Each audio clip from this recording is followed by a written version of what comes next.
Assalamualaikum warahmatullahi wabarakatuh. Halo, hari ini saya ingin sharing analisa XAUSD tanggal 23 November, hari Kamis. Oke, kita lihat di sini XAUSD dia sempat turun ya dari harga ini. Ini bisa dibilang area ini ya, buy side liquidity ya di sini.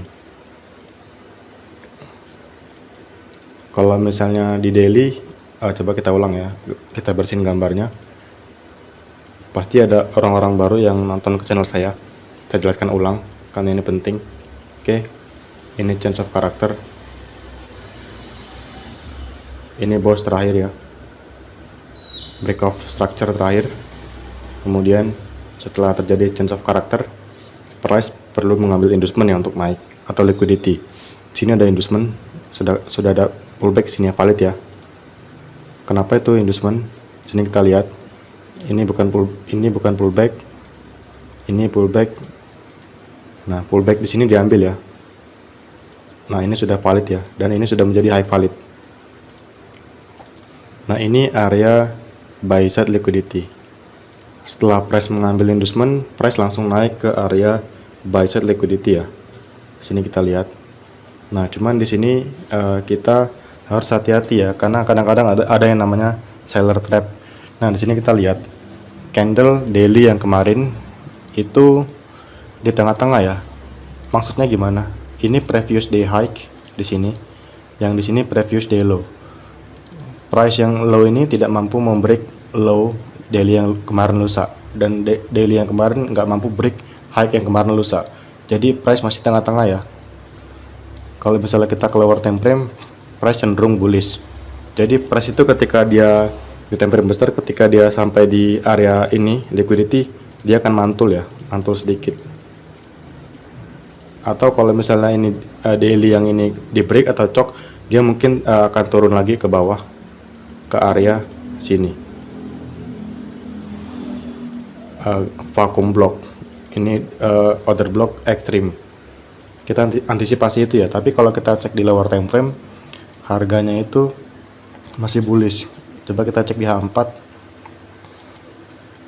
Di H4 di sini kita lihat sebentar. Ini H4 bullish ya, masih kuat bullish ya. Belum ada tanda-tanda cok.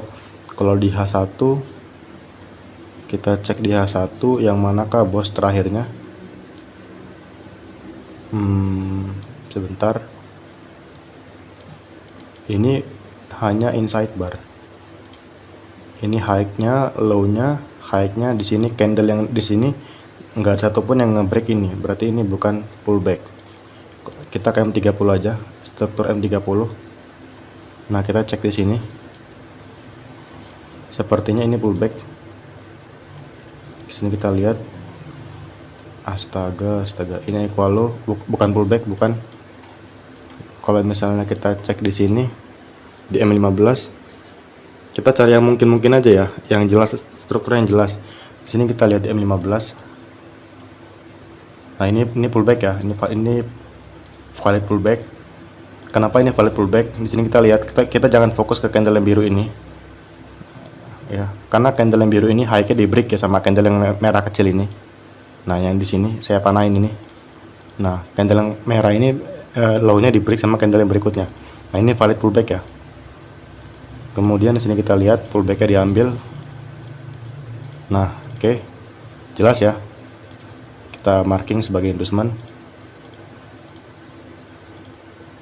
Ini high validnya. High-nya terserah ya, ini atau ini ya. Karena ini kan equal low. High-nya sama liquidity. Kita di sini aja yang terdekat. Kemudian di sini kita lihat ini adalah low valid. Ini berarti break of structure ya. Break of structure. Nah, di sini kita lihat. Berarti kita cari buy ya. Cari buy di sini. Di fair value gap di sini. Nah, sudah masuk area buy ya. Kalau kita cek 1 menit ya, ini kan M15 ya. Ini adalah area ekstrimnya, dan di sini area unmitigated shadow-nya. kita akan mengecek M1 dengan validasi high dan low yang valid untuk mengecek struktur chop. Oke, di sini kita lihat ini pullback, valid pullback, break of structure, ini break of structure, lalu di sini juga pullback, valid pullback, pullback diambil, break of structure, M1, berarti kita nunggu high ini di break, baru dia akan valid chop. Nah, berikutnya zone buy-nya di sini. Kalau misalnya di break 1988, stop loss 1980, 650, 15 pips. Stop loss 15 pips. Tapi kalau misalnya terjadi change of character, kalau di M3 menit di sini high-nya sama ya di sini ya. High validnya di sini. Ini pullback diambil, break of structure break. Nah, kemudian di sini kita lihat high validnya di sini. Oke. Nah, ini adalah struktur XUSD ya.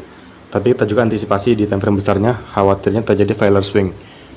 Maksudnya gimana? Maksudnya dia gagal nge-break ini dan gagal menjadi break of structure, kemudian dia turun lagi ya, khawatirnya gitu.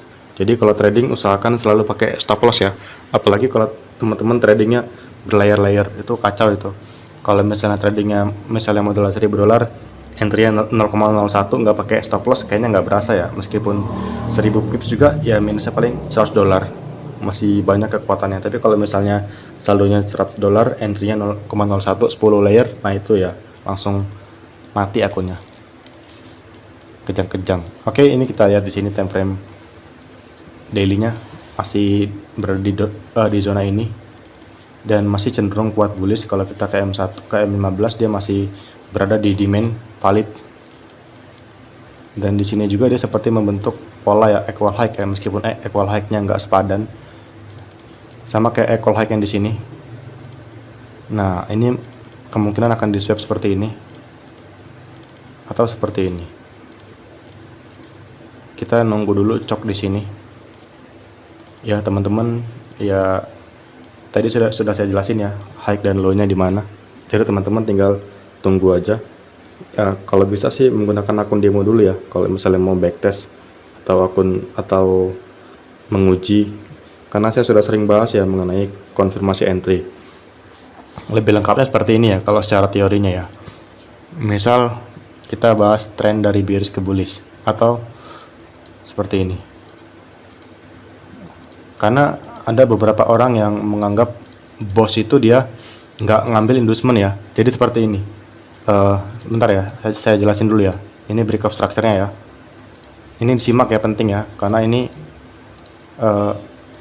termasuk materi penting dalam SMC. Jadi ada orang yang menganggap semua low itu low valid dan semua itu dianggap bos ya. Di sini kita lihat ini inducement ya. Kita marking sebagai inducement.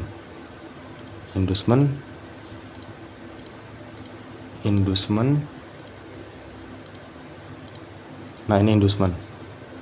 Oke. Nah, ada beberapa orang yang menganggap ini juga bos ya, padahal bukan. Jadi gini nih. Jadi ada orang yang di sini bilang ini bos, ini bos, ini bos. Padahal kalau secara mekanikal itu bukan bos ya. Kenapa? Karena bos itu dia perlu mengambil liquidity inducement ya. Jadi ketika inducementnya sudah keambil, baru ini dikatakan low valid. Nah, ini akan dikatakan high valid ketika dia ngebreak low valid. Seperti itu. Jadi misal seperti ini kan pullback ya. Nah, seperti ini.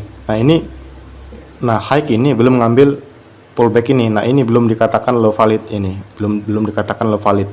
Dan ini juga belum dikatakan low valid.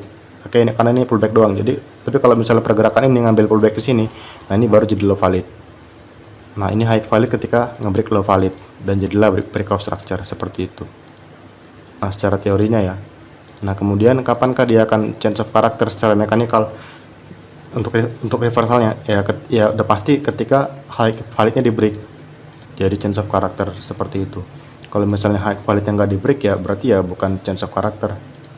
Misal seperti ini ya, boom. Kadang-kadang kalau kita nggak sabar nunggu ya, ketika terjadi bos kita buy di sini, harga naik sampai sini, kita terlalu pede ya, kita buy padahal belum cok ya, langsung turun lagi, boom, turun lagi. Nah, kita nunggu cok dulu, nunggu inducement juga di sini. Nah, baru kita buy itu di bawah inducementnya ya, seperti ini. Nah, tapi setup kayak gini lama ya nunggunya. Kadang-kadang juga teman-teman jangan terlalu yakin ya, karena nggak ada setup yang 100%. Kita butuh backtest, butuh metode. Kalau saya udah sering backtest ya, sudah punya data. Breaker pun saya punya data ya. Ini data breaker saya, data entry saya. Jadi saya tulisin time frame-nya, dari daily-nya. Ini saya entry saya kemarin di Euro CAD tanggal 22. Sini kita lihat, ini before-nya, ini breaker ya, before-nya, ini after-nya. Oke, lumayan. Dan sekarang kalau kita cek di Euro CAD, price terus turun jauh ya. Euro CAD, kita buka Wanda, nice, turun jauh ya. Saya kemarin entry di sini. Kalau kita cek udah berapa pips ini, sudah jauh sekali ya. Dan saya masih hold, karena kalau kita cek di higher time frame pun dia cenderung reversal ya. Kenapa? Di sini kita cek daily-nya. Ini daily-nya ya. Nah, ini daily. Ini adalah break of structure. Oke. Break of structure. Nah, ini tuh inducement-nya di sini ya. Liquidity-nya lah intinya, liquidity.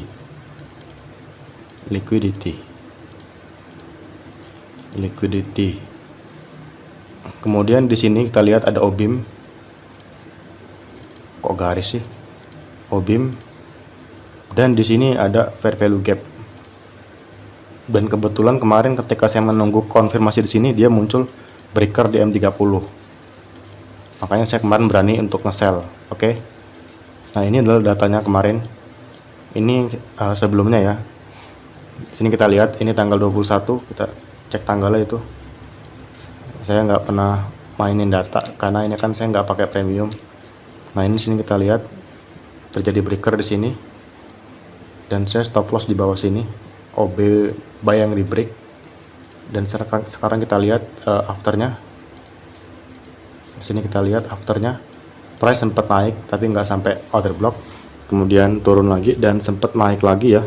Ini pas ada news ya, news CAD naik sampai sini, pas banget langsung turun ya. Jadi kemarin agak jantungan karena apa? Karena trade news. Oke, itu aja ya guys ya untuk pandangan hari ini. Semoga bermanfaat. Terima kasih. Assalamualaikum warahmatullahi wabarakatuh.